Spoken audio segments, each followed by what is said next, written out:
Hi everyone! Ay nako, nandito tayo sa paborito ng bayan, ang Bida ang Saya.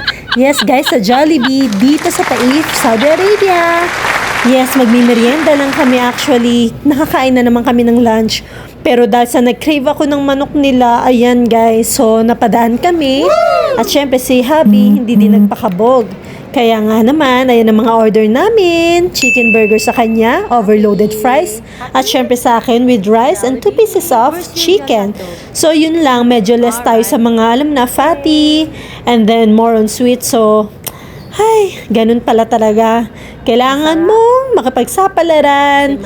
Ngayong buntis ka, maraming iiwasang pagkain na lalo na pag malapit-lapit ng due. Ayan guys. So well actually, masabi ko lang ha, iba talaga ang Jollibee dito sa abroad compare sa Jollibee dyan sa Pinas. Ay nako, pero kahit pa paano mapagtsatsagaan mo talaga, kesa naman sa wala, at least craving satisfied. O diba?